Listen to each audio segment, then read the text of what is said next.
Et notre page vacances maintenant, avec un voyage qui vire au cauchemar pour une famille de 10 personnes. Samuel et ses proches espéraient découvrir la villa de leurs rêves en arrivant en Espagne, mais les lieux étaient déjà loués. Montant de l'arnaque, plus de 1 000 € et quelques galères sur place. Céline Gransart, Elisabeth Wouters, Arnaud Van Kerkhove, Julie Wilquet. Samuel et sa famille pensaient séjourner dans une luxueuse villa au sud de l'Espagne.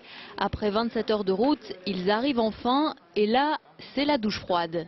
Donc à notre arrivée, on a simplement sonné à la porte de la villa pour entrer dedans. Et là, c'est des personnes françaises locataires présents qui nous ont accueillis et dit que nous n'étions pas les premières personnes aujourd'hui à être venues.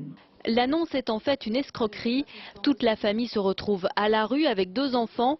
Samuel décide alors d'appeler le soi-disant propriétaire. Il fait semblant de rien et quand il nous reconnaît, il se moque de nous en nous disant qu'il profite actuellement de notre argent. Et il s'en fiche qu'on soit avec un enfant ou qu'on soit sans logement pour l'instant, quoi. Nous avons, nous aussi, tenté de le contacter pour louer la villa. Immédiatement, il nous encourage à payer l'entièreté de la somme.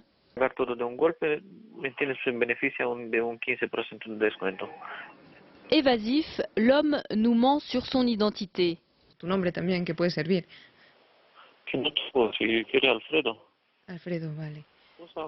Et lorsqu'on le confronte au cas de Samuel, Si has hecho esa trampa más veces. ¿Cuántas veces? il raccroche. Alors que faire pour éviter de tomber dans le piège? Première astuce, enregistrer la photo de l'annonce et la coller dans Google Images. Dans le cas de cette villa en Espagne, le résultat est interpellant. On voit que l'image est présente dans plusieurs annonces et donc on voit également que la location est différente. Soit on propose la villa, soit on propose des chambres, etc. Autre élément qui serait intéressant, c'est de déterminer pourquoi, en fonction des pages qu'on visite, le tarif de location varie. Autre conseil, consulter l'avis d'autres touristes sur Internet et surtout bloquer le paiement de la location jusqu'à la réception des clés.